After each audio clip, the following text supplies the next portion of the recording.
La Sociedad Dominica de Medios de Comunicación, Sodomco, presenta A Pensar Más con Rosa María Palacios.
Buenos días, señoras, señores, bienvenidos a Pensar Más con Rosa María Palacios a través de las emisoras de la Sociedad Dominica de Medios de Comunicación, Sodonco.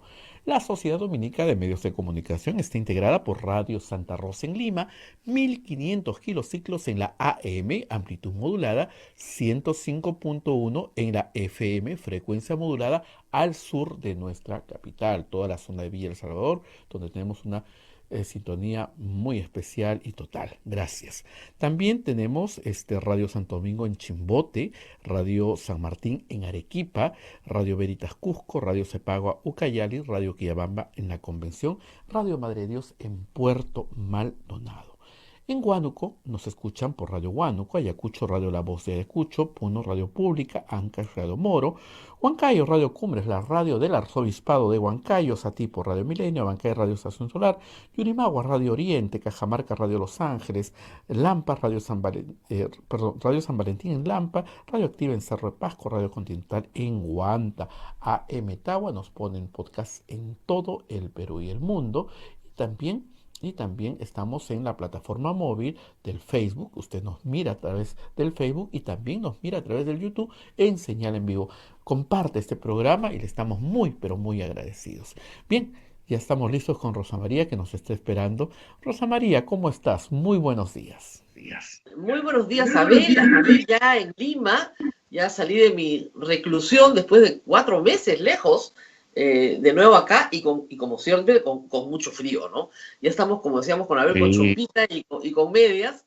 Y claro, a tener mucho cuidado todos, porque este cambio de estación nos confunde.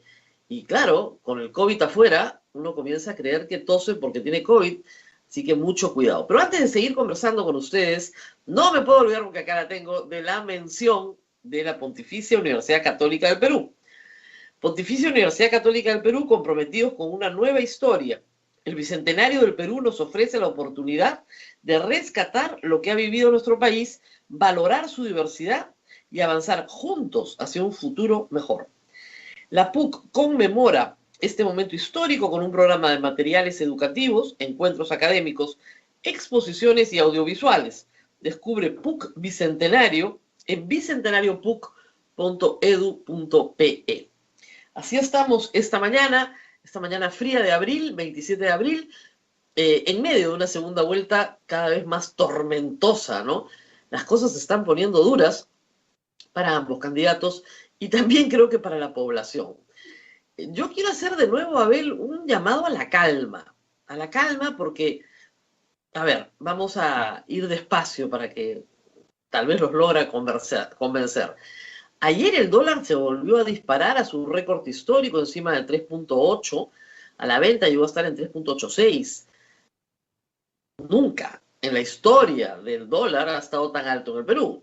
Entonces, ¿qué es lo que eso refleja? Lo que refleja es miedo. El miedo es un sentimiento que no podemos rechazar porque está dentro de lo que somos como humanos, ¿no? Es como el dolor o la alegría. Son sentimientos que experimentamos y el miedo es un sentimiento muy útil. El miedo ha servido para la sobrevivencia de la especie, ¿no es cierto? Ante un enemigo, el hombre ataca o huye. Entonces el estímulo del miedo está en nuestro hipotálamo, en el cerebro más primitivo del hombre, ¿no? Entonces sentir miedo es parte de ser seres humanos.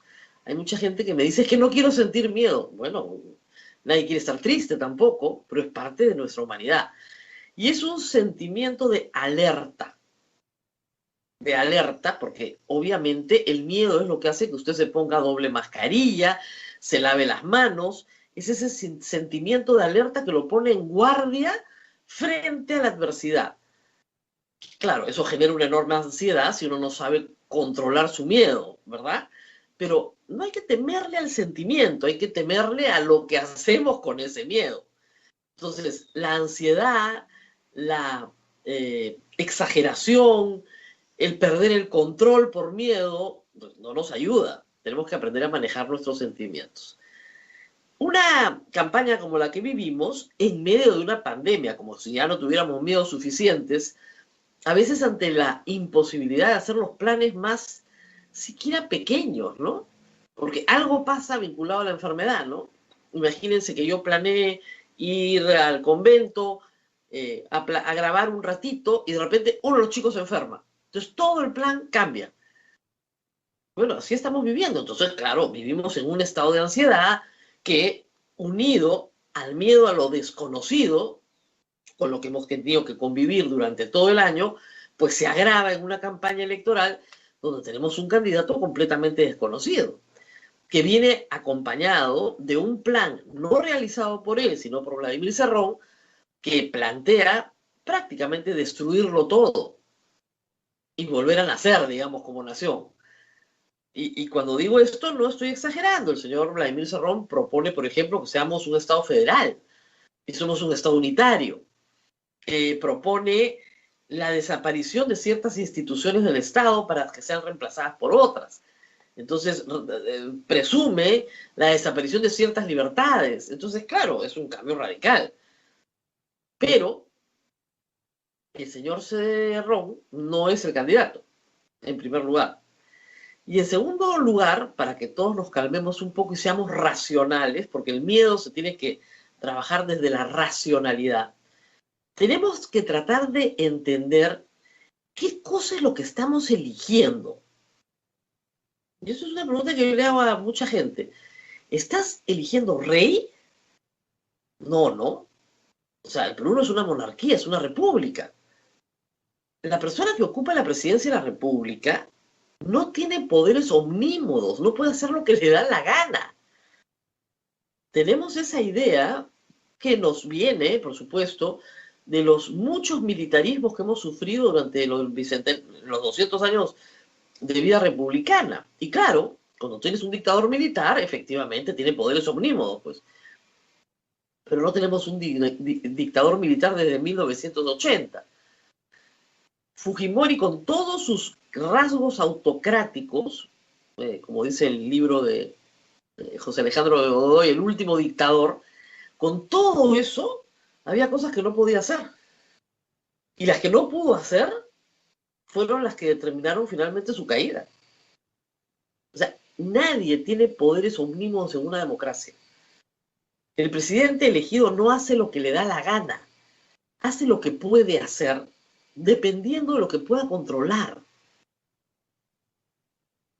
Entonces, inmediatamente me dicen, no, pero Chávez, pero el mismo Fujimori. Vamos por partes. El presidente de la República puede hacer algunas cosas, ¿ok? Por sí mismo. Tiene el manejo de la administración pública, que no es poca cosa. Pero esa administración pública está regida por leyes. Entonces, si el señor Castillo llega al poder y dice, quiero desactivar la Sutran, no puede. Quiero cerrar ATU, no puede. Quiero cambiar SUNEDU, no puede. Porque necesita ley.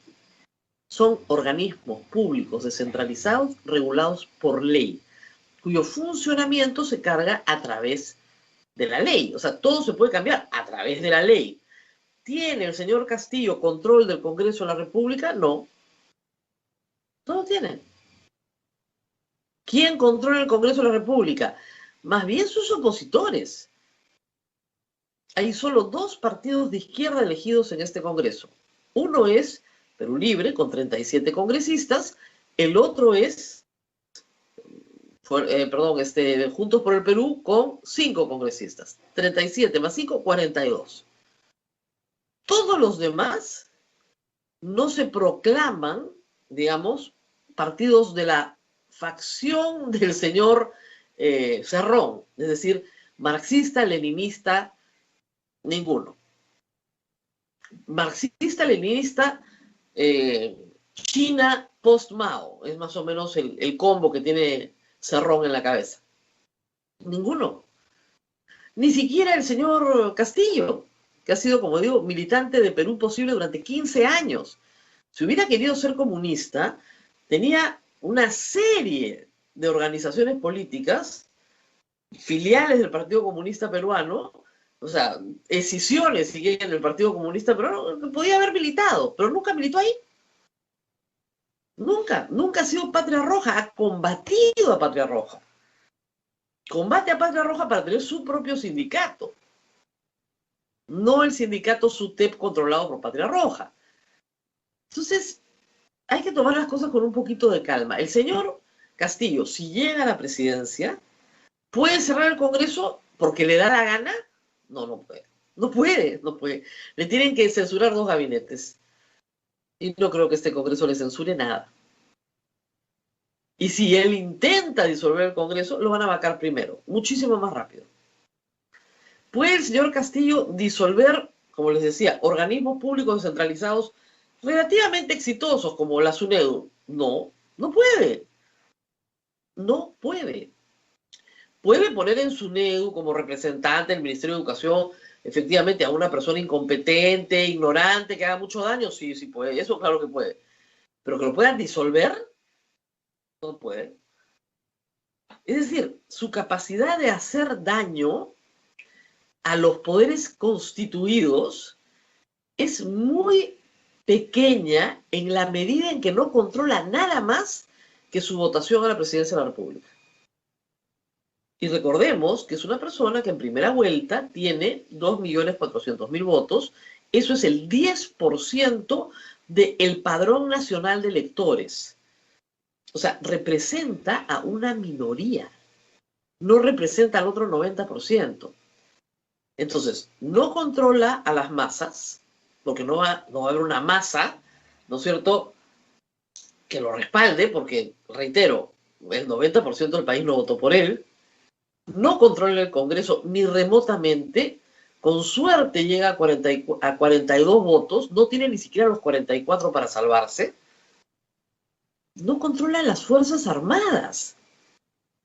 Muchos dicen, no, es que saca a los militares y pone a los suyos.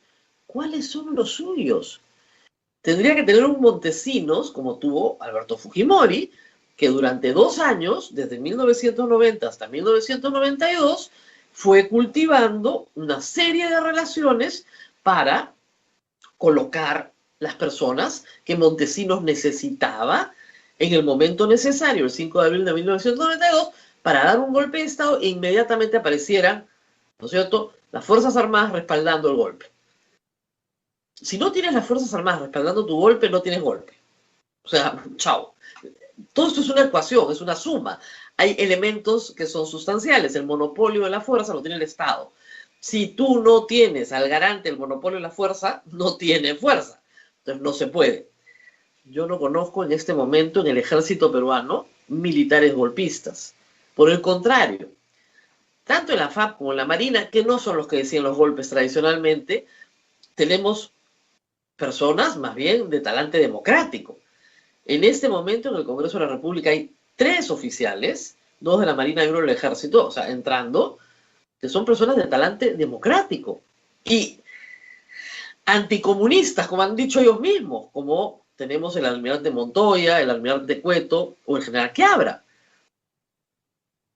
Ni dentro ni fuera, o sea, ni dentro de las Fuerzas Armadas ni fuera de las Fuerzas Armadas hay un movimiento pro-comunismo, como han dicho algunos de ustedes. Y tienen que entender también que hay una razón histórica. Son las Fuerzas Armadas y la Policía Nacional y los ronderos los que han combatido el fenómeno del Partido Comunista del Perú, Sendero Luminoso. Tú no te pasas 20 años combatiendo la subversión para luego adoptar la ideología, no les digo las prácticas, la ideología del enemigo. O sea, ¿en qué cabeza cabe que el ejército va a adoptar la ideología marxista-leninista, maoísta post-Mao en realidad, del señor Cerrón? Si contra eso han combatido durante 20 años. No hay forma. Yo no estoy diciendo que todos los militares sean de derecha, no estoy diciendo eso. Estoy diciendo que la ideología del enemigo, ¿no es cierto?, no puede ser adoptada por el combatiente, pues si es el enemigo, eso no va a pasar. Entonces, no hay un golpe de Estado a favor del señor Castillo, no hay un congreso a favor del señor Castillo, las Fuerzas Armadas no están a favor del señor Castillo, y la movilización popular, si él gana, va a ser enorme, enorme. Si gana Keiko también, pero contra él, enorme. Más bien va a tener muchas dificultades para controlar la movilización popular por las expectativas que genera contra él. Entonces, el señor Castillo no le queda más que moderar su conducta y su lenguaje. No puede desactivar organismos públicos legalmente constituidos sin pasar por el Congreso. Si el Congreso no quiere tocar a la SUNEDU, no quiere tocar a ATU, no quiere tocar Sutran, el señor Castillo no puede hacer absolutamente nada. Y como ustedes son un poco escépticos, yo he traído aquí mi Constitución para repasar con ustedes muy rápidamente algo que creo que todos deberíamos leer de vez en cuando. ¿Cuáles son las funciones del presidente de la República? Las que están en la Constitución, hay algunas más, pero las que están en la Constitución. Esto es lo que sí puede hacer. Primero, cumplir y hacer cumplir la Constitución es su primera obligación. Si el señor Castillo dice, vamos a hacer una asamblea constituyente para cambiarlo, lo puede proponer. Pero mientras no cambie esta Constitución del 93, su primer mandato, artículo 18, cumplir y hacer cumplir la Constitución, los tratados, leyes y demás disposiciones legales. Es decir, el presidente no vive al margen de la ley. Yo sé que el presidente es el hombre más poderoso del Perú, así lo percibimos. Si ustedes ven las encuestas del poder de apoyo durante 30 años, el número 1 siempre es el presidente de la República. Pero que tenga poder o una cuota más grande de poder no significa que tiene todo el poder. Esto no es Cuba ni es Corea del Norte. No tiene todo el poder. ¿Ok? Muy bien. Segundo, representar al Estado dentro y fuera de la República. Sí, eso lo puede hacer. Muy bien. Dirigir la política general del gobierno. Sí, del gobierno, o sea, del Ejecutivo. 3, 4. Velar por el orden interno y la seguridad exterior de la República. Efectivamente, es el jefe supremo de las Fuerzas Armadas y vela por el orden interno. Dispone que el Ministerio del Interior y la Policía Nacional resguarden el orden interno. 5. Convocar elecciones para presidente de la República y para representantes a Congreso, así como para alcaldes, regidores y demás funcionarios que señala la ley. Es su obligación. No puede dejar de convocar elecciones. Lo manda la Constitución. No puede decir, ya, no convoco elecciones, me quedo. No puede. Lo vacan con infracción a la Constitución. 6. Convocar al Congreso a legislatura extraordinaria y firmar en este caso el decreto de convocatoria. Efectivamente, cuando quiera, lo puede convocar. 7. Dirigir mensajes al Congreso en cualquier época y obligatoriamente, de forma personal y por escrito, al instalarse la primera legislatura ordinaria anual. Los mensajes anuales contienen la exposición detallada de la situación de la República, y las mejoras y reformas que el presidente juzgue necesarias y convenientes para la consideración del Congreso. Los mensajes del presidente de la República, salvo el primero de ellos, son aprobados por el Consejo de Ministros. O sea, ni siquiera hace un mensaje solo, se lo tiene que aprobar el Consejo de Ministros. 8. Ejerce la potestad de reglamentar las leyes, reglamentarlas, sin transgredirlas ni desnaturalizarlas, y dentro de tales límites dictar decretos y resoluciones. La potestad legislativa del Ejecutivo es reglamentaria, no legislativa, no legisla con leyes, reglamenta. 9. Cumplir y hacer cumplir las sentencias y resoluciones de los órganos jurisdiccionales. Cumplir y hacer cumplir todo lo que diga el Poder Judicial. 10. Cumplir y hacer cumplir las resoluciones del Jurado Nacional de Elecciones. No vive al margen del Jurado Nacional de Elecciones. Dirigir la política exterior y las relaciones internacionales y celebrar y ratificar tratados.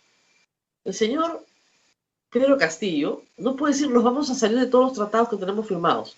Lo dice Cerrón en su ideario programa, de ahí sale la idea. No puede. A diferencia de nosotros, que somos bastante informales cuando hacemos pactos y nos salimos de ellos sin asumir las responsabilidades que tenemos por haberlos hecho, en el planeta, cuando tú haces eso, tienes sanciones. Cuando tú no cumples con tu palabra, en el mundo, eso tiene consecuencias.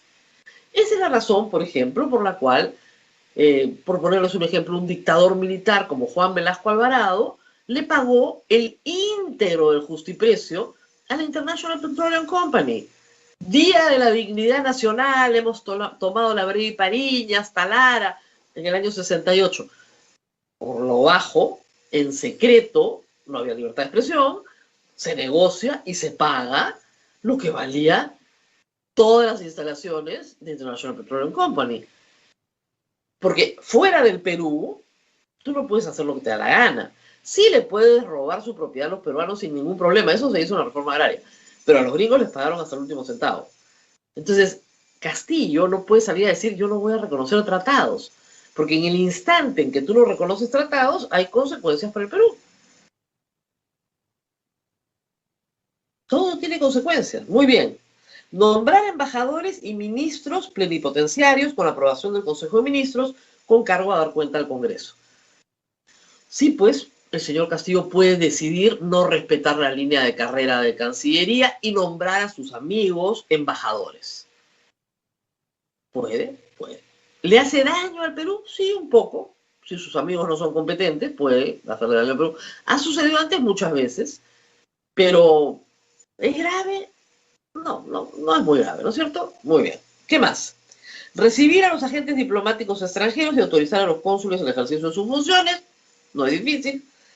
Presidir el sistema de defensa nacional, organizar y distribuir y disponer e implementar las Fuerzas Armadas y la Policía Nacional.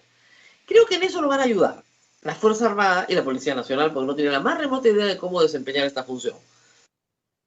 Pero espero que tenga ayuda para poderlo hacer.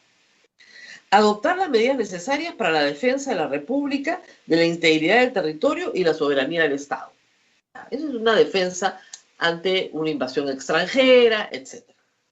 16. Declarar la guerra y firmar la paz con autorización del Congreso. No lo puede hacer solo. Administrar la hacienda pública, el 17. Eso es una cosa muy amplia.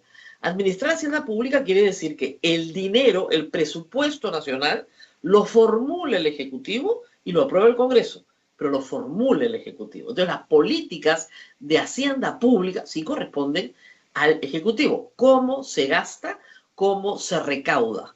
Eso sí lo puede hacer el presidente de la República. Puede recaudar y gastar. Es un poco difícil que diga que el 10% del PBI, del Producto Bruto Interno, va a ser el monto total de lo que se destina a educación. ¿Por qué? Porque confunde Producto Bruto Interno con presupuesto público. El Producto Bruto Interno es la riqueza que todos los peruanos generamos. Todos los privados. El Estado un poquito, pero todos los privados generamos una riqueza. Esa riqueza se llama Producto Bruto Interno. El presupuesto, ¿no es cierto?, es una cantidad muchísimo menor porque es lo que el Estado recauda de esa riqueza. Entonces, tú no puedes formular un presupuesto diciendo que vas a colocar un porcentaje del Producto Bruto Interno en ese presupuesto. No tiene relación. Entonces, lo que se hace, lo que se dice es tanto del presupuesto público.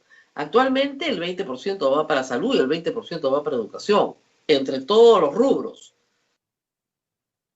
¿Quieres subirlo a 30% en educación?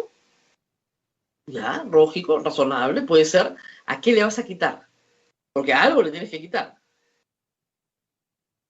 O sea, del mismo cuero salen todas las correas y ese cuero es la espalda del contribuyente. ¿A qué le vas a quitar para darle más a otro? Entonces, eso sería más interesante que decir, voy a dar el 10% del PBI, porque el 10% del PBI es la mitad del presupuesto peruano. La mitad. Entonces, ¿qué hacemos con la policía, las Fuerzas Armadas? Ya no hay. No, porque me imagino que no vas a cortar el salud. Si salud se está llevando el 20 ya y 50 se va en educación, ya no te queda para nada.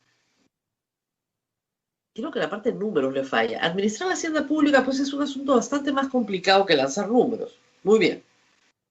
Negociar los empréstitos, porque efectivamente el Ministerio de Economía y Finanzas negocia el endeudamiento público.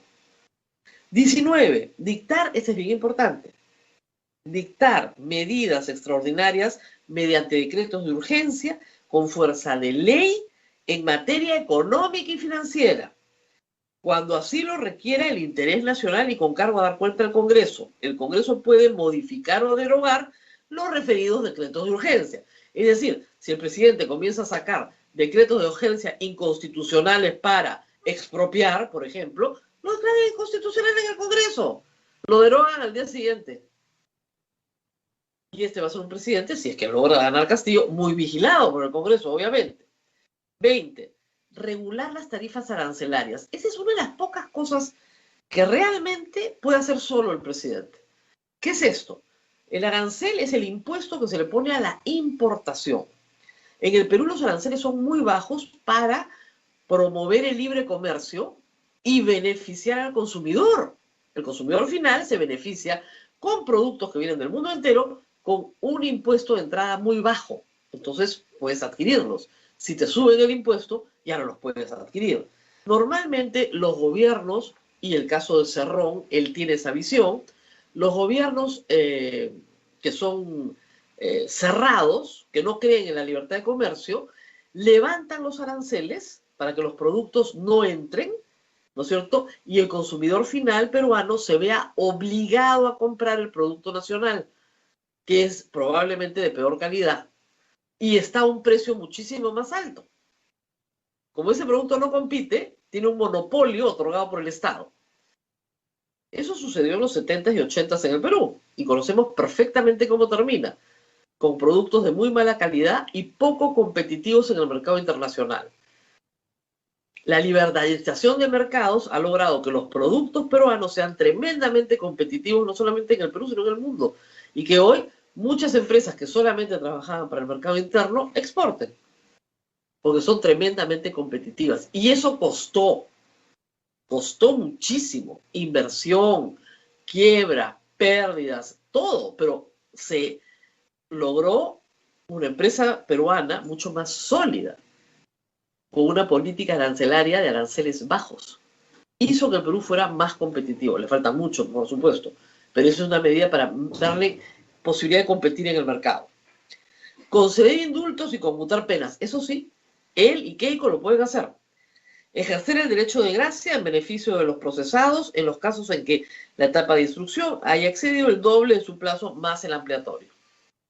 Eso sí lo puede hacer. ¿Qué más? Conferir condecoraciones en nombre de la nación, con acuerdo del Consejo de Ministros, ni siquiera puede hacerlo solo, autorizar a los peruanos para servir en un ejército extranjero y finalmente ejercer las demás funciones de gobierno y administración que la Constitución y las leyes le encomiendan. Eso es todo lo que puede hacer el presidente de la República de acuerdo a nuestra Constitución. ¿Puede cerrar el TC? No. ¿El Congreso puede destituir miembros del TC por faltas graves? Sí.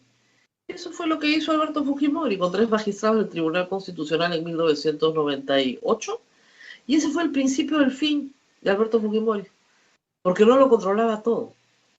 Montesinos tenía que controlar el Consejo Nacional de la Magistratura, por supuesto, para que de esa manera pudiera controlar la Corte Suprema y la Junta Suprema de Fiscales. Y se ocupó, pero sistemáticamente, de eso. Tenía que controlar también el Jurado Nacional de Elecciones. ¿Cómo? Controlando la Junta Suprema de Fiscales, que colocaba uno en el Jurado Nacional de Elecciones, y controlando la Corte Suprema, que colocaba otro en el Jurado Nacional de Elecciones. Entonces iba cooptando poco a poco, ¿no es cierto? Y controló todo, pero no pudo controlar el Tribunal Constitucional. Entonces, al final, ni el peor de los dictadores puede controlarlo todo. Así que yo lo único que les pido es un poco de calma. Reitero, no estamos escogiendo rey, estamos escogiendo presidente en una república unitaria y democrática, con un Congreso que en este momento se está aglutinando como un Congreso opositor si gana el señor Castillo. Ya dijeron los congresistas de Avanza País, ya lo dijeron los congresistas de Fuerza Popular, que tiene 24, y los de Renovación. Falta que se pronuncien los de APP. Yo no veo al general Quiabra, la verdad, al lado de Perú Libre. Falta que se pronuncien los de Acción Popular, que tienen 2 versiones, porque Acción Popular pues es un manicomio, ¿no? Entonces, Johnny Lescano llama al voto viciado y Raúl Díaz-Canseco llama a votar por Keiko. El tema ahí, hay que decirlo, es que ninguno de los dos llama a votar por Castillo. Que Castillo saque a 5 ahí, ¿ya? 5 que puedan servirle. Con las justas llega a 48, no llega a 50. No llega a 50. Con 50 votos en el Congreso no apruebas una ley. Puede ser muy útil, ¿eh? Si el resto no va a trabajar, si están de licencia. Con 50 puedes controlar algunas cosas, sí, pero no te va a dar para pasar las leyes de destrucción de SUNEDU o otras cosas por el estilo, ¿no? Claro, ahí en la de SUNEDU los 4 de Podemos sí podrían ir a destruir la SUNEDU, ¿no? Porque está Luna y Elías que tienen sus problemas universitarios, ¿no? Pero no hay más. O sea, haciendo matemáticas no hay forma de que el señor Castillo pueda hacer lo que le dé la gana. Y lo pueden vacar muy rápidamente, pero muy rápidamente. Lamentablemente, hay que decirlo, porque este Congreso, el actual, ha interpretado cualquier cosa sobre la vacancia y no ha habido un tribunal constitucional que lo pare. Pero si esa va a ser la interpretación del Congreso, que al presidente no tiene ninguna estabilidad en el puesto, que por cualquier cosa y por las curas lo sacan, al que viene también lo van a sacar igual. Así que a los que están muy preocupados porque gane Pedro Castillo, calma. No hay forma que el señor Pedro Castillo pueda ejecutar el plan del señor Cerrón. Ahora, sería bueno saber cuál es el plan del señor Castillo, porque no tiene ninguna respuesta hasta ahora a cosas muy concretas. Tengo la impresión, por las entrevistas que ha concedido, que no diferencia venta de utilidad. Es decir, ventas de ganancias. Se le hace un enredo, que no entiende lo que es impuesto a la renta versus ventas. No, tampoco lo tiene muy claro. Tengo la impresión, de repente me equivoco. Una vez que tenga los conceptos más claros, de repente podrá entender que las cosas que está diciendo no tienen mucho sentido, pero me imagino que tendrá un curso acelerado de tributación. Para ser presidente del Perú, ojo, hay que saber derecho tributario, ¿eh? Un poquito. Es bien importante porque ahí recaudas. Y si vas a gastar, tienes que saber de dónde viene la plata para poder cambiar lo que quieras cambiar. Y vamos a dejarlo aquí porque son las 7:35 y tenemos un gran invitado. Luciano López va a estar con nosotros, abogado, justamente para hablar de estos temas. De todas las cosas que un presidente puede y no puede hacer, lo que un Congreso puede y no puede hacer, y por supuesto de la segunda vuelta y de las reformas que deberíamos estar debatiendo, ¿no? No en este momento estar en la línea de cómo hacemos para defender la democracia. Vamos a una pausa y regresamos.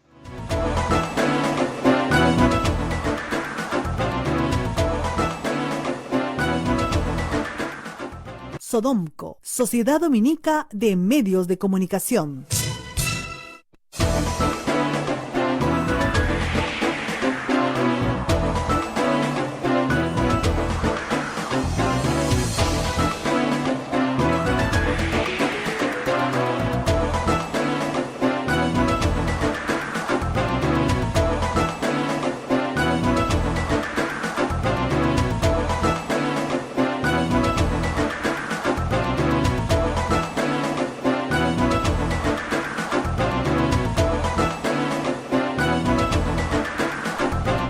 Continuamos con A Pensar Más a través de las emisoras de la Sociedad Dominica de Medios de Comunicación. En Lima nos escuchan por Radio Santa Rosa en 1500 kilociclos y 105.1 en la frecuencia modulada, Radio Santo Domingo en Chimbote, Radio San Martín en Arequipa, Radio Veritas Cusco, Radio Zapabu Cayali, Radio Quillabamba, La Convención, Radio Madre de Dios, Puerto Maldonado. Son las emisoras dominicas del Perú. Radio Huánuco en Huánuco, Radio La Voz de Ayacucho en Ayacucho, Radio Pública en Puno, Radio Moro en Ancash, Radio Cumbre en Huancayo, Radio Milenio en Satipo, Radio Estación Solar en Abancay, Radio Oriente en Yurimaguas, Radio Los Ángeles en Cajamarca, Radio San Valentín en Lampa, Radio Activa en Cerro de Pasco, Radio Continental en Huanta. AM Tagua nos pone en podcast en todo el Perú y el mundo, y también estamos a través del YouTube y el Facebook en señal en vivo. Nos pueden escuchar y ver, compartan el programa para que más peruanos estén informados. Bien, Rosa María, adelante, por favor. Muy bien, muy buenos días. Estaba escribiendo acá, tratando de calmar. A todos les pido un poco de calma, y estamos con Luciano López justamente para que nos dé un poco de calma. Yo acabo de explicarle al público qué cosa es el artículo 119 de la Constitución, que fija las facultades del presidente de la República, y quiero conversar en ese primer término. ¿Puede un presidente de la República hacer lo que le da la gana? Todo lo que anuncia, y voy a disolver el Congreso, voy a destituir al TC, mañana cierro Sutran, cierro ATU, reviso la SUNEDU. ¿Puede un presidente hacer lo que le da la gana? Muy buenos días, Luciano López. Gracias por estar con nosotros. Buenos días, Rosa María. Y buenos días a todos los que nos ven y nos escuchan. La respuesta es puntual. No tiene el presidente. El presidente y cualquier funcionario público, cualquiera, hay una máxima en el derecho que, como para que todos nos podamos entender. Se llama el principio de legalidad. ¿Cómo es eso en castellano? Bueno, de que tú actúas dentro de los campos que te permiten la Constitución y la ley. En el caso del presidente de la República, que es el primer funcionario, el primer mandatario, él tiene una serie de facultades y de atribuciones que están previstas en la Constitución, específicamente en el artículo 118. Entonces, hay cosas que él no puede hacer. Si hablamos, por ejemplo, de las propuestas del señor Castillo, como por ejemplo disolver el Parlamento, la gente creo que además ha tenido esa experiencia en los últimos años con la decisión del señor Vizcarra. Para que el presidente pueda hacer uso de esa facultad, de prerrogativa le llamamos, ¿no? Esa facultad, esa atribución, va a requerir un procedimiento que está preestablecido en la Constitución, que consiste en que en su periodo presidencial se le haya censurado, o sea, el Congreso haya vetado a su primer ministro, o si el primer ministro presentó algo que se llama cuestión de confianza, la famosa cuestión de confianza que hemos escuchado en estos años, si se la niegan 2 veces y con eso lo fuerzan a renunciar a él y a todo su gabinete, entonces en esas circunstancias el presidente está habilitado a disolver. Es la única, no hay otra. O sea, cualquier otra que se haga fuera de ese cauce es bastante simple llegar a la conclusión de que sería inconstitucional, sería pues un reñido con el orden jurídico, y para decirlo más claro y sin ambajes, sería pues un golpe de Estado, ¿no?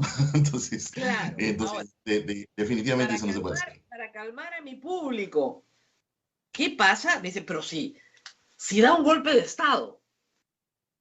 Yo recuerdo que había algunos textos sobre cuál es la técnica para dar un golpe de Estado. Necesitas algunos elementos, ¿no es cierto? Y uno de los elementos básicos para dar un golpe de Estado es tener el monopolio de la fuerza de tu lado. Eso no es posible. Bueno, indudablemente, ¿no? Se supone en términos constitucionales que el presidente de la República es el jefe supremo de las Fuerzas Armadas y Policiales. Es decir, esto está previsto como para que el poder militar y policial esté sometido al poder civil. Esa es la lógica simple, ¿no?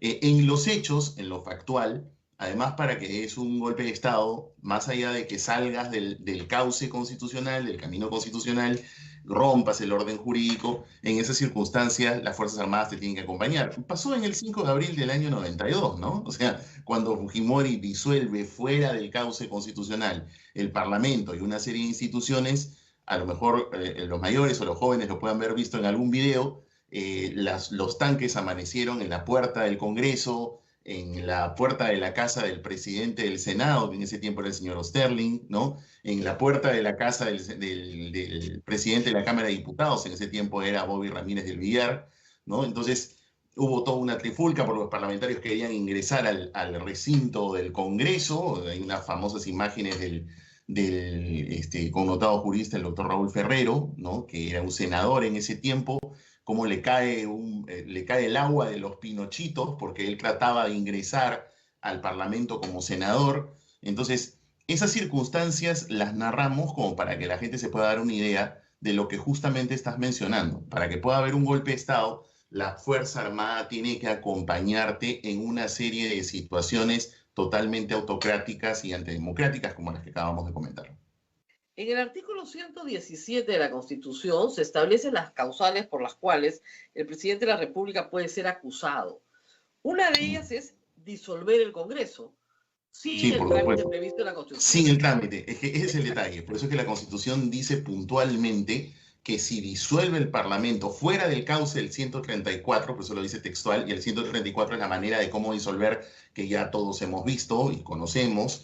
Entonces, en esas circunstancias, él puede ser acusado. Ahora, hay una cosa curiosa, Rosa María. Esta Constitución en alguna oportunidad le hemos comentado también, tiene una serie de fallas y deficiencias, ¿no? Por ejemplo, el 117, que es un molde de una cláusula similar que tenía la Constitución del 79, decía que el presidente también podía ser acusado si entre impedir el funcionamiento de todos esos órganos que están en el 117, que es el sistema electoral, el Congreso, etcétera. Decía la Constitución del 79 y el Tribunal de Garantías Constitucionales. Así es. La Constitución de 1993, en el debate constituyente, el texto original se propuso con la misma fórmula, Tribunal Constitucional, porque se le cambió el nombre nada más. Pero el asunto es que a la hora, al final de aprobar la Constitución, no aparece. Esa es una gran falla, una gran omisión que se pasó allí, de las tantas cosas medias agrietadas que tiene la parte de la estructura del Estado de la Constitución del 93. Pero lo que dice no solamente es disolver el Congreso, sino impedir su reunión o funcionamiento. Claro, es decir, claro. Cualquier cosa que haga el presidente de la República que impida el funcionamiento del Congreso se considera una infracción de la Constitución, por lo tanto puede ser acusado. Y acusado, puede ser rápidamente un juicio político por el propio Parlamento. Exacto, y destituido en el acto, porque las sanciones en el juicio Correcto. político son inhabilitación, destitución y suspensión, lo pueden destituir en Correcto, correcto. O sea, es... Ya no por vacancia, por destitución. Es por destitución, correcto. Por eso es que incluso si revisas el 113, el famoso 113 que tiene las causales de vacancia, vas a ver que en el inciso quinto dice textualmente, ¿no? El presidente de la República vaca por destitución tras haber sido sancionado por alguna de las infracciones mencionadas en el 117. Entonces, eso respalda lo que estás comentando, porque justamente juega en el sentido de el Congreso entonces le abre un juicio político por infracción de la Constitución, es decir, del 117 por impedir el funcionamiento del Parlamento. El Parlamento tiene entonces la posibilidad de abrirle un juicio político y en ese juicio político el orden es así. Lo destituyen. Como consecuencia de la destitución, como mencionabas bien, lo inhabilita. Y la inhabilitación puede ser una sanción que dice la Constitución que va hasta un límite de 10 años. Expresidentes que han tenido esa inhabilitación durante la vigencia de la Constitución del 93 ya van 2. A Alberto Fujimori le pasó, mira, a Vizcarra le ha pasado exactamente lo mismo que a Alberto Fujimori. Porque Alberto Fujimori, cuando huye al Japón y no le aceptan la renuncia, los congresistas lo que hicieron fue vacarlo por incapacidad moral. No lo destituyeron con el juicio político. Después de vacarlo por incapacidad moral, le abrieron un juicio político y lo inhabilitaron hasta por 10 años. A Vizcarra le ha pasado lo mismo. A Vizcarra lo han vacado por distintos temas, ¿no? Por distintos temas. Correcto. A lo que me refiero que se ha usado la misma figura, a eso me refiero. Sí, los hechos son distintos, sí, correcto. Pero se ha usado las mismas instituciones. Se le ha vacado por incapacidad moral y luego, por otros hechos, lo han juzgado políticamente y le han colocado a la máxima inhabilitación de 10 años. Así que esos son los caminos que tenemos presente. Entre paréntesis, aprovechando que está el doctor acá, entre paréntesis, creo que la va a ganar fácil Vizcarra, ¿no? Porque el procedimiento ha estado tan mal hecho que yo creo que puede ganarla. Si es que tiene cómo probar eso, o sea, que han habido una serie de infracciones al debido proceso, porque es lo único que revisaría el Tribunal Constitucional, probablemente sí. El tema es que toma mucho tiempo. No, claro. El amparo en el Perú, yo siempre lo digo incluso en clase, hay que cambiarle nombre, hay que ponerle el desamparo, ¿no? Porque es el colmo que un proceso Yo tengo el récord nacional, creo, ¿ah? Claro, tú tienes el del 7 acaparamiento de años, medios. donde el Mira, doctor la verdad, yo no sé Macedo qué espera el Poder Judicial. El doctor Macedo realmente a todos los litigantes nos hace sufrir. No entiendo cómo la Corte Superior de Lima todavía mantiene a ese juez como juez constitucional. Es el colmo su juzgado. Es el colmo realmente. Yo lamento, nunca sino más comento de esto, pero yo creo que en realidad la presidencia de la Corte Superior de Lima debería tomar ya algunas cartas en el asunto. El caso tuyo es un caso escandaloso, ¿no? Pero además todos los que litigamos en este mundo de la justicia constitucional sabemos que caer al cuarto juzgado constitucional es ya olvídate. No, O sea, eso se va a claro, es un juez que ha desarrollado una teoría muy interesante, que es no resuelve. Claro, ¿no? Te secuestra. No, Esta teoría del secuestro, es secuestrado jurídicamente. Porque como yo siempre he dicho, dígame que no me dé la razón. Claro. Pero sáqueme del secuestro. Claro, para que continúes en el camino, ¿no? Exacto. Claro. No, es terrible. Realmente, si ya de por sí los juzgados constitucionales en Lima están rebalsados, esa es la verdad, pero el caso de ese juzgado es realmente alarmante. Por favor, presidencia de la Corte Superior de Lima, pasan varios presidentes de la Corte Superior de Lima y no hacen nada con ese juzgado. O sea, ¿qué pasa? No. Nos hemos quejado de la Comisión Interamericana. La Comisión Interamericana ha pedido informe y el ministro de Justicia ha dicho, no este, sino el anterior, que el plazo es normal, que es razonable. 7 años para un amparo. Qué vergüenza. Y en primera instancia, no, es terrible. Y si llegas al Tribunal Constitucional, mira, y si llegan al Tribunal Constitucional, lamentablemente el Tribunal Constitucional está resolviendo causas entre 2 y 4 años. Claro. Es realmente terrible, salvo que seas un personaje como Keiko, que resolvieron en 2 semanas, o a Humala también. Hay que decir una cosa, yo espero que nos digan que no en las 2 instancias, Claro. para irnos a la Corte Interamericana.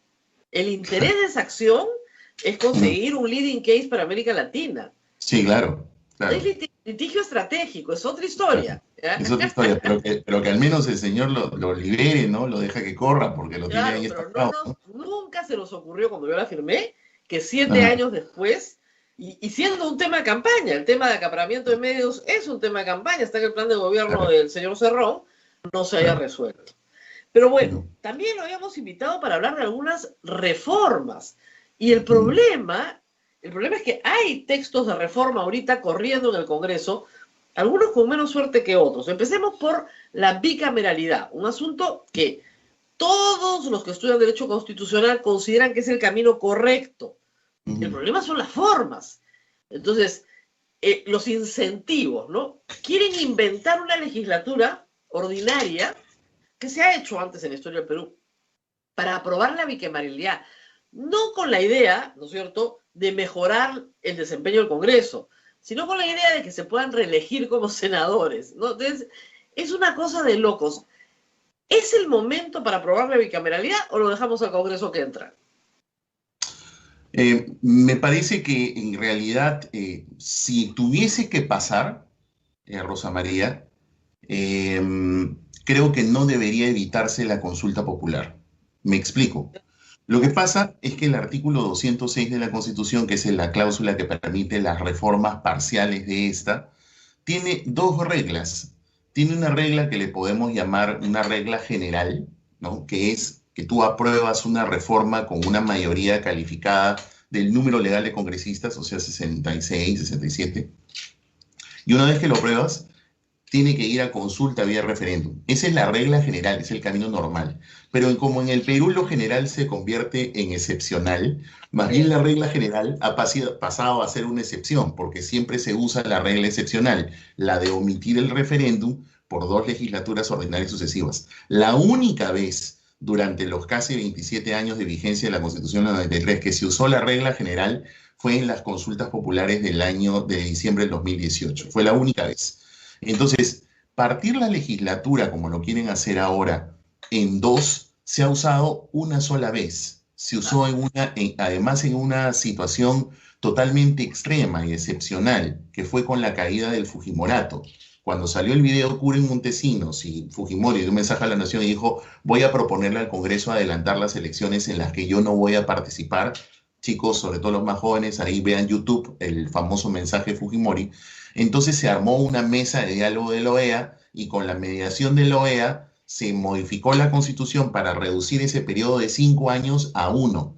Y además, como si esa circunstancia excepcional, para poder viabilizar esa reforma constitucional, entonces se modificó el reglamento del Congreso para crear una legislatura única partida en dos, ¿no? Entonces, como ves, la única vez que se usó fue en una circunstancia muy excepcional.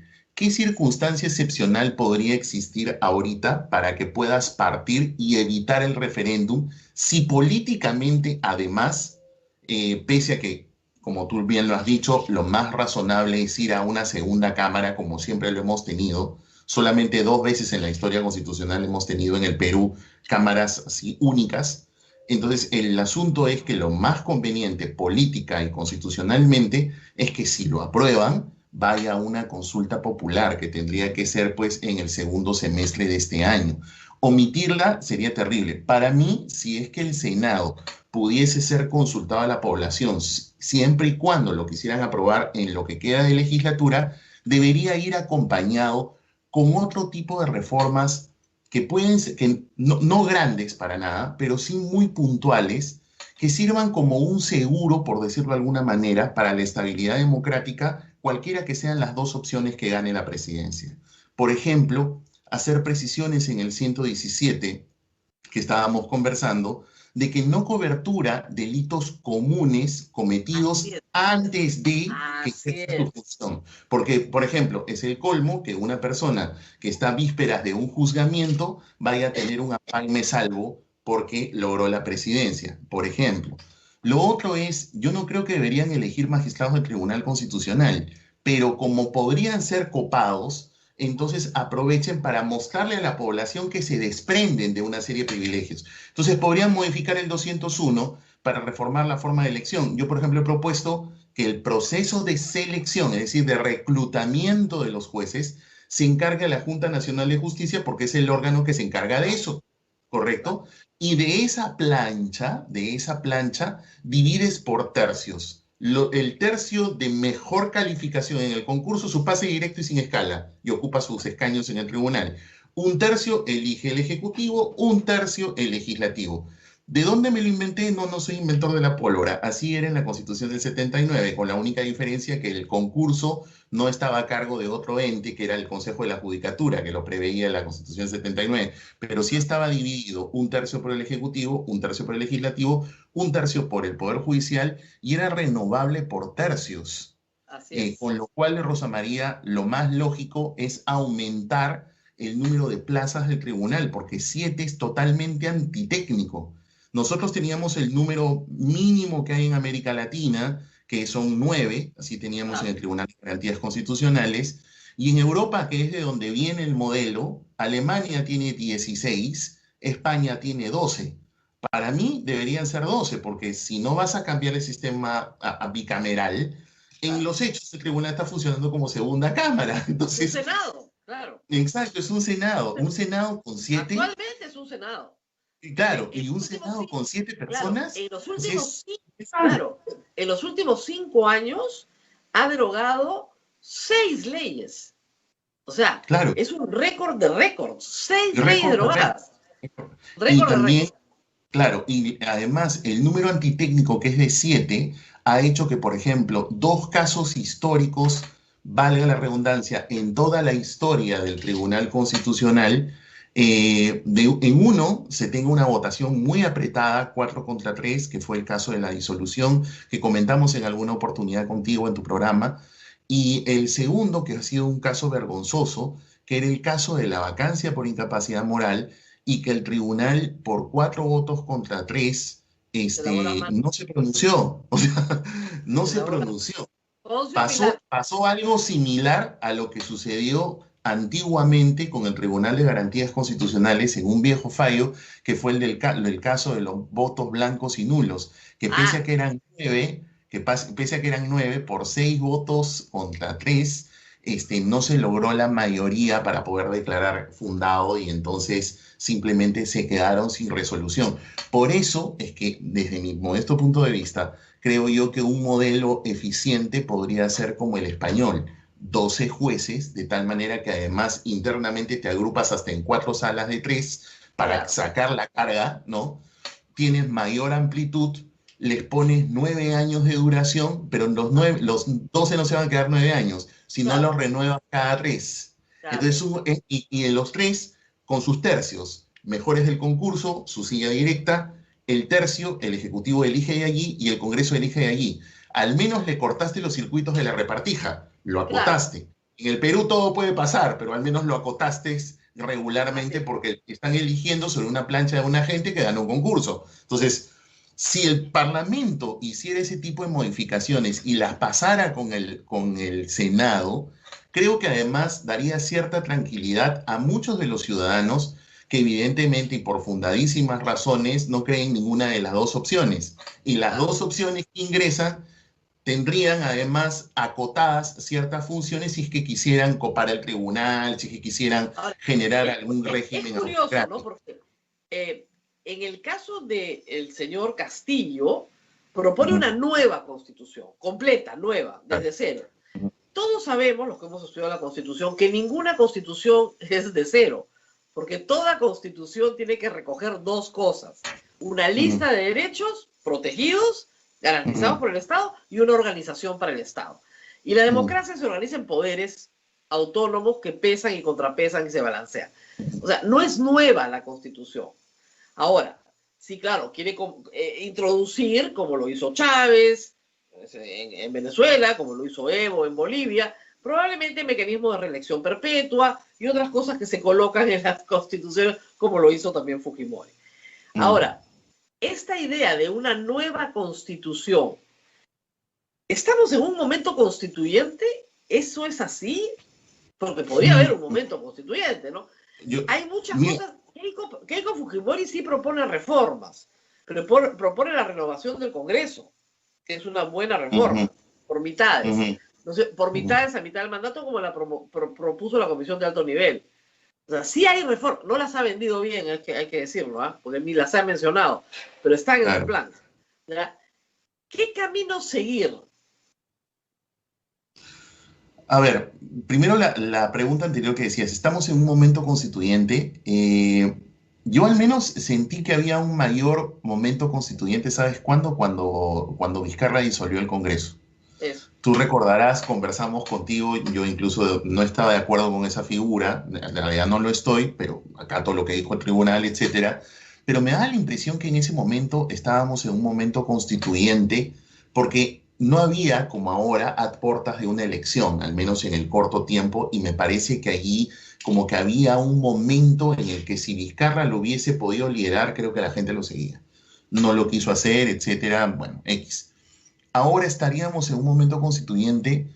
Yo creo que es muy difícil tratar de evaluarlo si es que estamos en una segunda vuelta tan polarizada, ¿no? Exacto. Porque en realidad los dos candidatos han llegado con un déficit de legitimidad terrible, porque las cifras son así. Yo incluso me he tomado la molestia de hacer las cuentas. Por cada 100 personas, miren las proporciones, ¿eh? Un tercio, o sea, 30, no votaron. No votó. 9 votaron votaron en blanco. 4 votaron nulo. 38 votaron por cualquier otra opción. Solamente 11 votaron por Castillo y 8 por la señora Fujimori. Es decir, entre Castillo y la señora Fujimori ni siquiera superan el 30% de ausentismo. Entonces, estos dos han pasado a la segunda vuelta sumamente deslegitimados, ¿no? Porque lamentablemente otra vez el modelo constitucional es tan imperfecto que permite esas cosas, ¿no? Entonces ha dejado pasar a estos dos Y entonces, si bien uno plantea un cambio total de la Constitución, si alguien diría, sí, porque la gente sí quiere, porque está apoyando a Castillo, no, no, pues que son dos cosas distintas. O sea, están yendo a una segunda vuelta y los dos van a aglutinar votos de aquellos que se decían a votar por ellos. Pero eso no quiere decir necesariamente que apoyen una reforma constitucional total, ¿no? Entonces, Además, creo la que eso izquierda merecería peruana, otro tipo de claro, investigación para además tratar de afirmar o negar la eso, ¿no? izquierda peruana no está preocupada como usted y yo por la pureza del texto constitucional. O sea, no tienen una perspectiva jurídica de la Constitución, tienen una perspectiva económica de la Constitución. Sí, La es cierto. consideran un instrumento de dominación económica. Eso es lo que la consideran. Si uno lee al señor Cerrón, que me tomó el trabajo de leer todo su texto, sus 67 páginas, lo que hay es un espíritu de control de los medios de producción por parte del Estado. Y que la Constitución tiene que reflejar eso. Pero discutir los derechos de la persona y cómo hacemos una mejor defensa de ellos en el Tribunal Constitucional, eso no nos interesa. Y disculpen, eso es la mitad de la Constitución. O cómo hacemos un rebalanceo entre legislativo, ejecutivo y judicial, cómo mejoramos la administración de justicia desde la Constitución, eso no les interesa.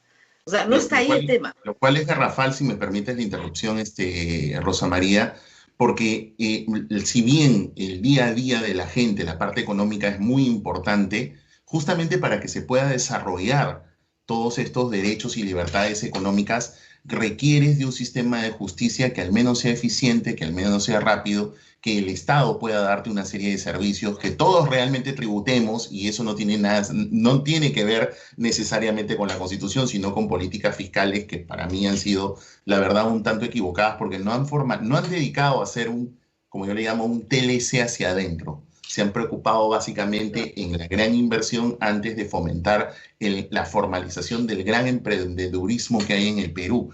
Pero te doy toda la razón, porque en el caso, por ejemplo, estábamos comentando ahorita un pequeño ápice de lo que ocurre en el sector de la justicia constitucional. Indecopi, por ejemplo, creo yo que podría ayudar muchísimo, pero a Indecopi habría que elevarlo a la categoría de organismo constitucional autónomo. Que no lo que es. no lo es. Lo hemos conversado también contigo otra vez en tu programa. Yo creo que Servir también debiese ser un órgano constitucional autónomo para quitarlo del Ejecutivo y realmente tratar de hacer carrera pública profesional. Pero son reformas que habría que pensarlas más calmadamente. Yo no creo que en realidad la gente piense como tú en una reforma constitucional clara y consciente. La gente está preocupada ahorita por cómo hacemos para vacunarnos y cómo hacemos para reactivar la economía. Tratar de medir eso, tendría que existir otro tipo de encuesta que solamente mida eso, y después de la segunda vuelta, porque ahorita mezclarlo con la segunda vuelta es una polarización y sería una mala muestra. Claro, ayer IEP hizo una encuesta y le preguntaba a la gente justamente sobre el modelo económico. 5% decía que se quede como está, 33% decía que lo cambien todo, pero el 58% decía mantengamos esto con cambios. Claro, todos tenemos la aspiración de un cambio para mejor, no un cambio para peor. Ese centro de cambiemos algunas cosas no está representado en ninguno de los dos candidatos. Pues ese es el problema. No, o sea, y creo que sí, ese es el gran problema. Yo creo que aquí, por eso es que me da la impresión, no sé si tú piensas lo mismo, que si el Congreso en el poco tiempo que tiene, en lugar de estarse preocupando por sus propias aspiraciones con una figura de Senado, si lo quiere hacer, no use esta figura de la doble legislatura, sino que persuada a la población de las ventajas de ese modelo, pero que lo acompañe con otros tipos de reformas que la población sienta que por alguna vez en su vida los políticos que están en el Congreso se desprendieron de ciertas prerrogativas. Por ejemplo, si lo acompañaran con esto que acabamos de hablar del tribunal, si lo acompañaran con estas precisiones del 117 para que un presidente no encuentre impunidad si es que ocupa la presidencia, si es que, por ejemplo, declaran que el cargo de congresista es renunciable, ¿no? Como para que pueda tener un mecanismo que no fomente el transfugismo, porque la gente después agarra y dice, no, ya cambié de ideales, me voy de la bancada y formo otra. Sí, pero eso ya afectaste la correlación de la población que votó por ti, pero porque estabas en ese partido. Si pudiésemos hacer ciertos cambios mínimos importantes y que puedan, que no sean una grandeza, pero que al menos vayan acompañados con la figura del Senado para que les ayude a persuadir y que entonces se pueda convocar un referéndum que pudiese ser en octubre o noviembre. Primero, que si sale Castillo, le acotaste prácticamente su propuesta y ya la gente va a votar, ¿no? O sea, lo segundo, que si ingresa Fujimori, Fujimori, si hiciese una campaña por el no, creo que se desgastaría rápidamente apenas se sentó en el sillón. Entonces, y eso haría que ya no capte el Tribunal Constitucional, que es un bastión importantísimo en la lucha por mantener la estabilidad democrática. El tribunal es clave en ese juego. El Congreso está tratando de nombrar magistrados. Ayer estuvimos con Cruz Silva. A patadas quiere imponer la lista de 29 que ya habían desechado porque habían suspendido el concurso, rescatan y regresan a la lista de los 29. Y en esa lista hay de todo, como todo en esta vida. Seguramente hay gente muy honorable, pero hay algunos, entre los que ya fueron miembros del Tribunal Constitucional, para empezar, o gente que ha pasado por la Administración de Justicia sin muy buenos antecedentes. Y esos son los aptos para ser elegidos. Entonces, hay una enorme preocupación. Por eso es que es tan importante, Rosa María, discutir en serio que se separe el proceso de selección del proceso de elección en una reforma constitucional, porque tenemos que recordar que la Constitución del 93 se hizo con un plan autocrático y por eso es que el Tribunal Constitucional se puso 100% en manos del Parlamento y se redujo de 9 jueces a 7. Claro. El gran problema ha sido que ningún gobierno democrático, y eso hay que decirlo con todas sus letras, ningún gobierno democrático después de la caída del Fujimorato, es decir, estamos hablando clara y frontalmente, incluso el gobierno de transición del señor Paniagua, el gobierno del señor Toledo, el gobierno del señor García, el gobierno del señor Humala, antes de Kuczynski, porque con Kuczynski hemos tenido todo el calvario que ya todos sabemos, pero por lo menos pasaron 4 regímenes, o sea, 20 años, en los que nadie lo tocó, y no lo tocó por una simplísima razón, porque era una repartija. Vamos a decirlo clara y frontalmente, fue una repartija. Entonces, si quisieran al menos que su Senado tenga alguna opción, modifíquenlo del Tribunal Constitucional para más bien neutralizar y entonces que la población decida y lo acompañen con algunas otras cosas, porque aunque el modelo no es bueno, yo coincido contigo en cómo está redactado ese proyecto del Senado, pero si va acompañado con algunas otras cosas, que la población decida en referéndum. Por ejemplo, ¿no? Otra modificación importante, creo yo, es aumentar en el 117 las infracciones constitucionales que puede cometer el presidente de la República. Por supuesto. Y eliminar la vacancia por incapacidad moral. Correcto. Que no significa nada. No significa nada. Y además es una forma totalmente asistémica. ¿A qué me refiero?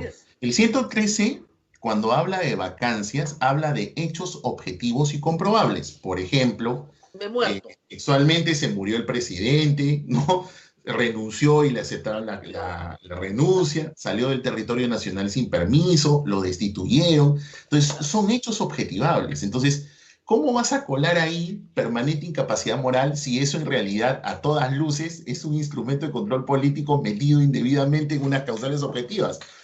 Ahí lo que correspondería es redactarlo como, además, adecuarlo a la Convención Internacional de las personas que adolecen de alguna discapacidad y que la redacción diga que vaca por discapacidad, que es el término adecuado, discapacidad física o mental debidamente comprobada, que le impida ejercer el cargo. Porque tú puedes tener una discapacidad y tú puedes seguir haciendo tu función, si no, Eisenhower pues no hubiese sido presidente de los Estados Unidos, pues no. Claro, entonces y el tema de la grave inconducta, que es en realidad lo que se ha estado evaluando, la grave inconducta pase al 117. Y entonces habrá un juicio político cuando ocurre eso con una serie de garantías. Unas garantías interesantes están en el voto singular de los magistrados Ledesma y Ramos en el fallido caso de la vacancia por incapacidad moral. Ellos te hablan que sea una sola vez. Porque el problema es además que el Congreso el que tenemos, lamentablemente su calidad jurídica es muy baja. Sí, entonces, cuando estaban vacando al presidente utilizando el 113, todos hablaban del juicio político. Claro. Entonces, utilizaban la palabra juicio político para decir, yo puedo juzgarlo porque me da la gana, porque es político. ¿Ya? Entonces, no, el juicio político no es arbitrario, no es que a un político le da la gana de juzgar a otro. No, el juicio político tiene parámetros y está establecido en la Constitución. Entonces, por ejemplo, lo que han hecho con Vizcarra ahora, para inhabilitarlo, es un juicio político. Ahora sí. ¿Ya? Pero ese juicio político tiene garantías. Él puede reclamar porque no se le han considerado sus garantías, si objetivamente lo puede considerar. Pero en todo caso, el juicio político es un juicio que demora más tiempo, que tiene una investigación, que tiene testigos, que tiene pruebas, que tiene una actividad pequeña, pero probatoria, tiene etapas, ¿no es cierto? Hay una subcomisión de acusaciones. Sí, son 3 instancias, ¿no? Son 3 instancias, prácticamente. 3 instancias, etcétera, ¿no? En cambio, la vacancia por incapacidad moral, les presento la moción, lo llamo. Claro, no, es una cosa totalmente invalidable, por eso es que la Comisión de Alto Nivel propuso eliminarla, pero yo creo que sí debería encontrar una salida, ¿no? En el 117 y elevarle a todo lo que tú has dicho, ponerle incluso algunas garantías adicionales. Por ejemplo, en el voto singular de Ledesma y Ramos tienen cosas bien interesantes. Una de ellas es que como grave inconducta, también es una cláusula un tanto más amplia, puedes balancear esa amplitud si le pones una votación de 4/5, por ejemplo. Si es que generas un enfriamiento, es decir, entre la toma de la decisión en las instancias de la subcomisión, sobre todo de la comisión permanente, y el pleno, que exista un plazo para preparar la defensa y además exista una segunda votación. Me gusta eso porque enfría y permite reflexionar en la grave decisión que vas a tomar, no grave, sino en la seria decisión que vas a tomar. Entonces, para esas cosas... La de la vacancia de noviembre fue grave. Sí, claro. Todos muertos. Claro, gravísimo. Exactamente. Entonces, de ese punto de vista, regresando a lo que estábamos comentando, si es que la propuesta del Senado va acompañada de estas otras cosas que son importantes por cualquiera de los dos que van a ser elegidos, porque uno de los dos va a ganar, ¿no es cierto? Incluso ellos creo que debiesen ser los más preocupados en decir, sí, respaldamos una decisión como esta en el Congreso y entonces podría ir acompañado, ¿no? Claro. Tengo un proyecto en el cual se habla de lucha contra la corrupción y modifica varios artículos. Uno es estos en los sentidos de los que estamos hablando. Y eso lo proponía de alguna manera el señor Forsyth, con poco éxito porque no lo sabía explicar, porque finalmente es abogado, ¿verdad? Con muy poco éxito. Decía, yo tengo mi constitución anticorrupción, tienes que explicarlo un poquito mejor. Pobre, no le fue bien, pero es el mismo sentido, o sea, tú puedes mejorar la lucha contra la corrupción modificando algunos artículos de la Constitución, como estos que hemos señalado y otros más, que le dan más peso a la posibilidad de sacar a un funcionario corrupto del Estado rápidamente y ser reemplazado por otro. Esa es la idea, ¿no?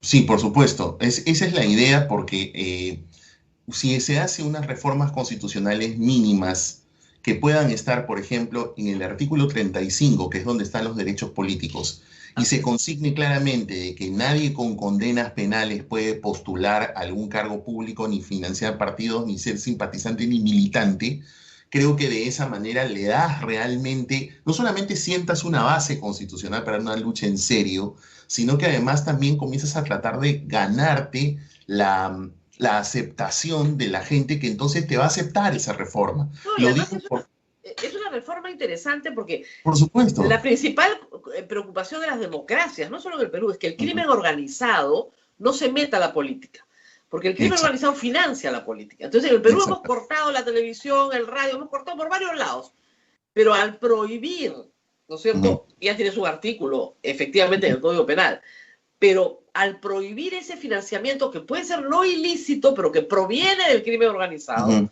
¿ya? Eso también corta, y eso podrías ponerlo en el 33, en el 35, ¿no? Claro, y a contrapartida podrías jugar modificando el 34A y el 39A, que son artículos nuevos, pero en los que han dicho que simplemente no se puede ejercer la función pública por comisión de delito doloso. Señores, es inaceptable que cualquier persona que haya cometido delitos ya sentenciados así sean culposos, estén en la administración pública. Si tenemos que generar realmente función pública transparente, creo que como estamos aquí en el Perú, debemos tomar medidas radicales y disruptivas. Esa es un tanto, creo, la propuesta que hacemos nosotros, ¿no?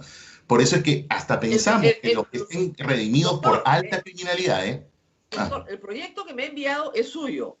Sí, yo lo he propuesto para Prodemocracia, que es un espacio que fundamos el año pasado de un grupo de profesionales que no tenemos ninguna vinculación política. Es más, el que quiera tener libremente vinculación política tiene que presentar su renuncia o en todo caso su suspensión en ¿Y este actividades. proyecto de ley está a disposición de los candidatos? Está a disposición de los candidatos, está a disposición de cualquier congresista que lo quiera hacer suyo. Si quieren acompañar el Senado, porque cuando nosotros lo formulamos, luego apareció de que quieren plantearlo del Senado, si quisieran consultarlo, que vaya consultado todo. Es la manera, creo yo, de un seguro que podríamos tener todos los ciudadanos frente a dos candidaturas que la verdad a muchos nos dejan mucho que desear. Entonces, de esa manera les ponemos un coto ahí, una limitación razonable, porque no es que se les impida gobernar, sino que se les impida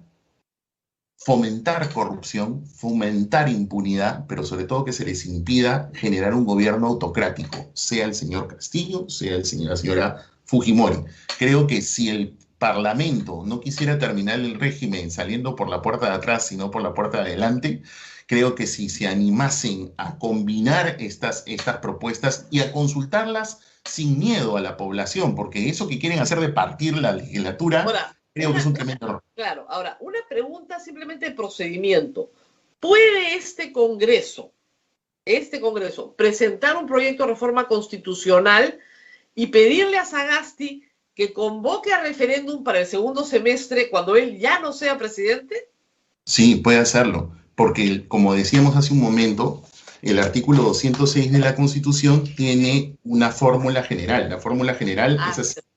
Dice, toda reforma constitucional debe ser aprobada por el Congreso por mayoría absoluta del número legal de sus miembros, 66, y ratificada mediante referéndum. Así es.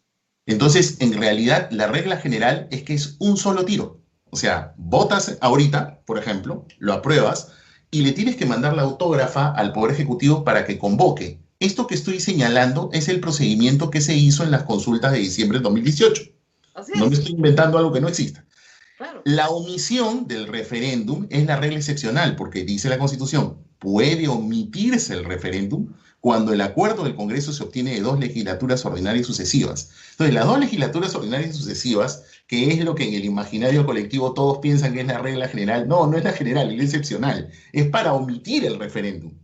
Por eso es que, entiendo, los legisladores quieren partir esta legislatura en 2 para omitir el referéndum, cosa que creo que sería algo inconstitucional, porque estarías más bien buscando omitir el referéndum, que es la regla general, ¿no?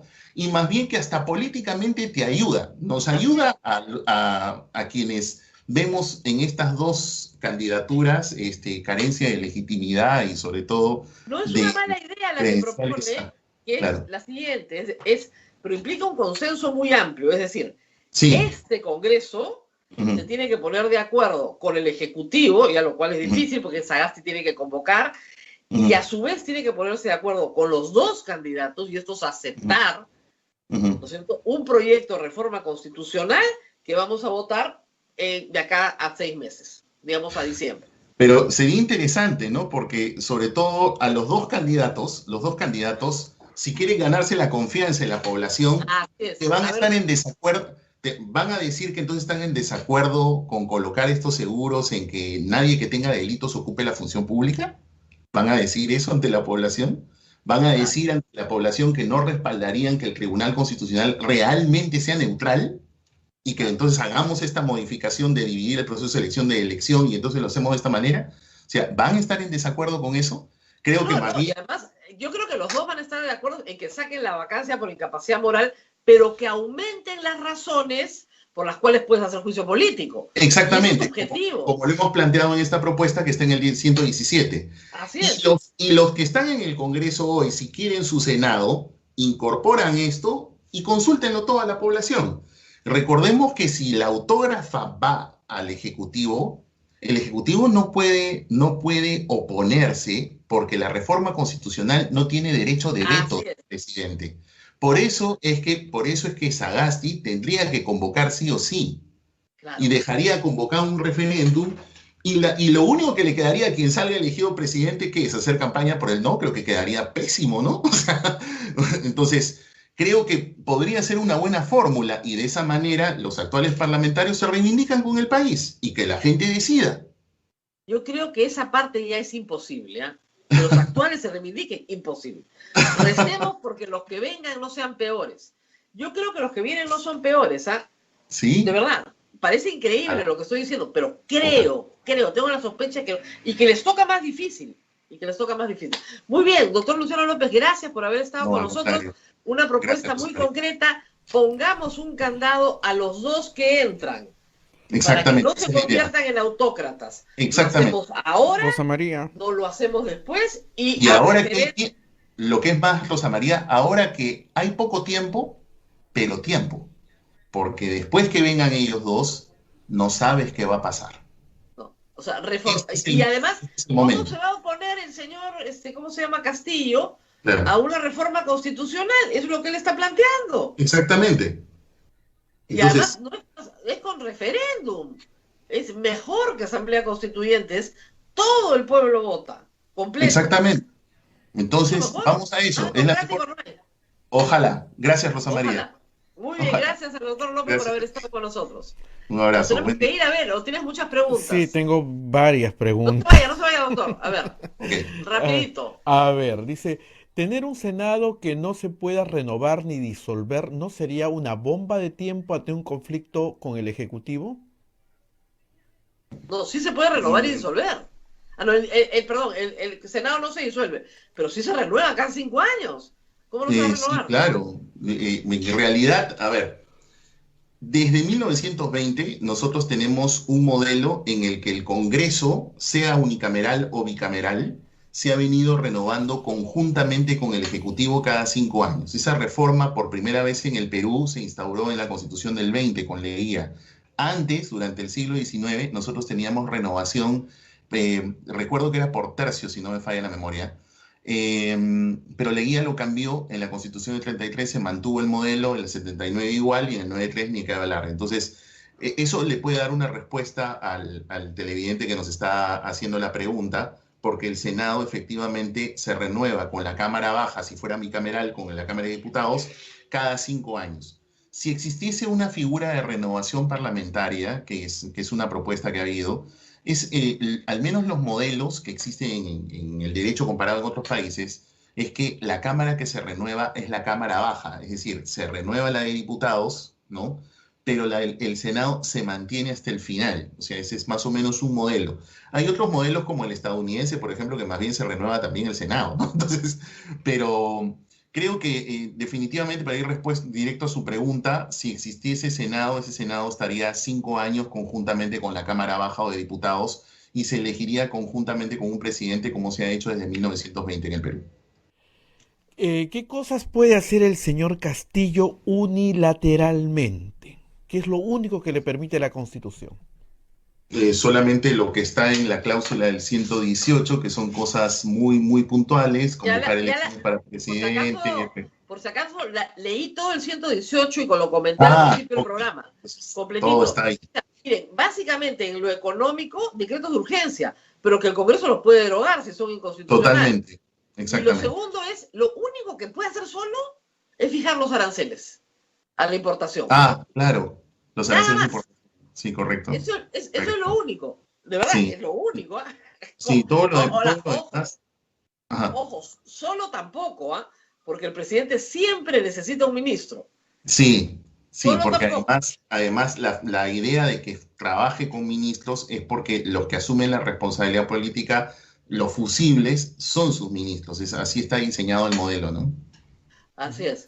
Así que solo los aranceles, nada más, chicos. Claro, designar embajadores, de repente son malos, pues, ¿no? Ya, sus amigos, no, pero no hace un daño, pues, terrible que a sus amigos los hagan embajadores, ¿no? Claro. Pobre Cancillería, pero nada más. Sí, es cierto.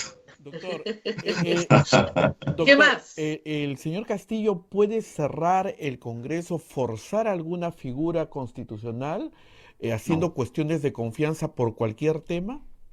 Ah, bueno, Sí, haciendo cuestiones de confianza y allí más bien sería peligrosísimo, al menos en mi opinión, la sentencia del Tribunal Constitucional de la disolución que validó la negación fáctica. Porque claro. la negación fáctica en un gobierno de Castillo o en un gobierno de Keiko Fujimori podría ser usada para mal. Y, así que, pero la respuesta es, grosso modo, la que estuvimos comentando hace un rato aquí con Pero Rosa María. lo que pasa, doctor, es que como hay un artículo del 117 Mm. que establece que si el presidente disuelve el Congreso por otro método o impide su funcionamiento, puede ser destituido en juicio político, el Congreso lo vaca por destitución. Pero Rosa María, pero ahí habría un detalle, ¿ah? Tendrían que esperar que se reúna el nuevo Congreso y que el nuevo Congreso lo haga. No, sí, claro.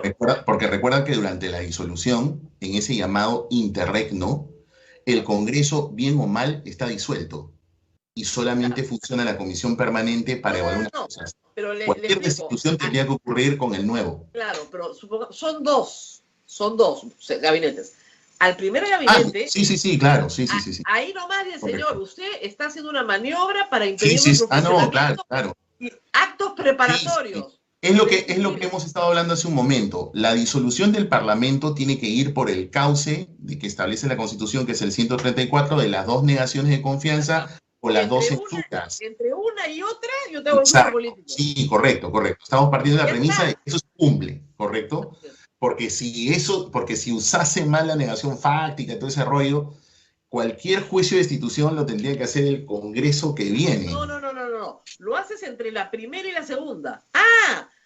O sea, supongamos, manda al primer ministro y hace cuestión de confianza modificar el 206 para que se haga una asamblea constituyente. Ujú. Y le dicen, no, señor. Entonces, ahí nomás le haces el juicio político, señor. Usted está Sí, tratando. claro. Claro, en la primera. Sí, En claro. la primera, ahí En la nomás le dice, primera, señor, claro, usted sí, está tratando de disolvernos para imponer, usted está tratando de disolvernos a Sí. través de una asamblea constituyente. Por Ya, lo tanto, ahí, juicio político. claro, necesitas que el Congreso, todas las fuerzas se pongan de acuerdo, que tomen una decisión de esa naturaleza, X, Y, Z. Doctor, el juicio político se hace con 66 votos, ¿ah? Sí. Ya, Pero, escúchame, pero por infracción constitucional es 2/3, ¿ah? ¿También? No, es así, mira. Tú tienes la figura del antejuicio político que es por comisión de delito. Y Cuando ahí es por comisión de 66. delito, es mayoría simple y excluyes la comisión permanente. Exacto. Pero cuando tú haces juicio político por infracción a la Constitución, excluyes también a la comisión permanente y es 2/3. 2/3. 2/3 si ahorita creo que hay 28 en la comisión 28, claro. 28, son 102, entonces son el 66.66% de 102, que más o menos te va a dar, ¿cuánto? 80, creo. 80. Claro, pero esos 80, pero 80 los tienen, ¿ah? Sí. Por lo que veo, no hay Ese es el tema, varias bancadas. Ahora, no sé si con Keiko Fujimori podrían hacerlo, pero con Castillo sí podrían hacerlo. Sí, muy probablemente. Muy probablemente. Por eso es que, mira, Castillo, frente a estos Castillo, escenarios. numéricamente, Castillo es más fácil de sacar que Keiko Fujimori. Numéricamente. Sin embargo, si quisiéramos atenuar todas estas vicisitudes que podemos ver elucubrar fácilmente en un futuro cercano, sea con Castillo o sea con Keiko, por eso es que lo que creemos es que la llave la tiene el actual Parlamento. Ojalá que puedan tener la suficiente visión de aprovechar el poco tiempo que queda. El problema, doctor, es que no están a la altura del reto, pues. Sí, Ese es el problema. Nunca, en un año y medio, con pandemia, con toda la desgracia que hemos tenido, cuando se exigía a los mejores del Perú para salvarnos, tuvimos los peores. Esto es como la guerra con Chile. Entonces, sí, claro, realmente. tenemos nuestros héroes, obviamente, mira, ¿no? me has hecho acordar una cosita muy rapidita. En la propuesta que nosotros hemos hecho, incluso estamos planteando también modificar el artículo 108 de la Constitución en el sentido de que si una ley es aprobada por el Parlamento y tiene materia económica que genera gasto público, la observación del presidente impide la reconsideración de la ley. Exacto, el derecho a veto. que Porque tiene de esa toda la manera, presión de si América el Latina. presidente veta una ley que va a generar gasto público, entonces el Congreso ya no la puede reconsiderar y al menos de esa manera acotamos en parte el populismo legal económico que pueda aprobar el Parlamento.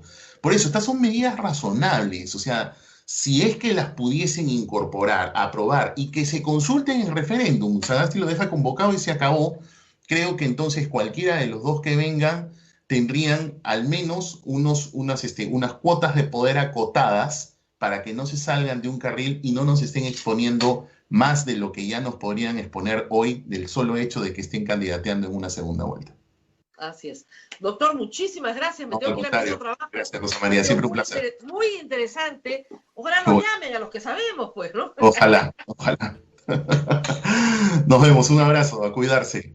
No, que llamen al doctor López, por favor, de los dos grupos políticos y del Congreso para que les explique lo que ha propuesto, que creo que es muy importante. Gracias Ojalá. por estar con nosotros. Nos vemos. Un abrazo. Hasta A mañana. cuidarse. Adiós. Chao. Muchísimas Nos gracias. tenemos que ir, Abel. Nos vamos, Rosa María, se han quedado muchas preguntas, pero bueno, yo les sugiero, al comienzo tú has hecho una explicación bastante didáctica, así es que les sugiero volver a escuchar el programa, porque hay preguntas que se repiten y creo que ya fueron contestadas en la primera parte. Así es. Por favor, a todos los interesados en saber qué puede y qué no puede hacer un presidente, está en su Constitución. Yo siempre les recomiendo que lo lean. No me crean a mí, lean, lean, lean. Leer los ayuda muchísimo a calmarse. Artículo 118, atribuciones y obligaciones del presidente. Esta es la lista. Tiene acá 24 potestades que puede ejercer. Eso es lo que puede ejercer. No hay más. El temor, Rosa María, es que el señor Castillo se zorre en ese artículo y quiera hacer... Lo que pasa, Abel, con todo cariño por el señor Castillo, no lo ha leído. O sea, no sabe que existe este artículo con estas atribuciones. Una vez que lo lea y que entienda qué es lo que puede hacer un presidente, yo te aseguro que muchos candidatos no leen la Constitución antes de postular, ¿ah? Esto es como tu manual del cargo. Si tú quieres ser congresista o quieres ser presidente, esto es lo que tienes que leer, tu manual. Antes de ir a trabajar, leo mi manual para saber de qué se trata mi trabajo. Eso está acá. Y a nosotros que elegimos, ojo, también tenemos la obligación de leerla, porque estamos eligiendo a una persona para el puesto descrito acá. Y tenemos que saber si la persona que estamos eligiendo, congresista, parlamentario, presidente, alcalde, gobernador, tiene lo que se dice que tiene que tener acá. Así o sea, ¿por qué no leemos la Constitución nosotros antes de elegir a una persona? O sea, yo tengo que elegir a una persona que me conste que puede cumplir y hacer cumplir la Constitución. Ya, ahí los dos jalados. Siguiente, ¿no? Y voy viendo punto por punto quiénes pueden y quiénes no pueden. Pero es una forma bien fácil también de hacernos una idea de qué cosa es ser presidente del Perú. Lamentablemente hemos tenido muy mala educación cívica en los colegios, pues por eso a la hora de votar, ¿no es cierto?, no conocemos las atribuciones de los poderes del Estado que estamos eligiendo. Entonces, no solo el que postula, el elector, nosotros, todos tenemos la responsabilidad de leer la Constitución. Muy bien, Abel. Cuídate mucho, Rosa María, ya es tardísimo, nos vamos, cuídate mucho, nos reencontramos mañana muy temprano, así que cuídense mucho, chao, chao con todos.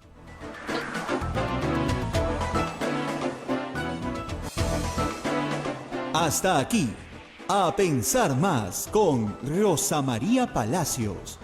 Este programa fue producido por la Sociedad Dominica de Medios de Comunicación, Sodomco.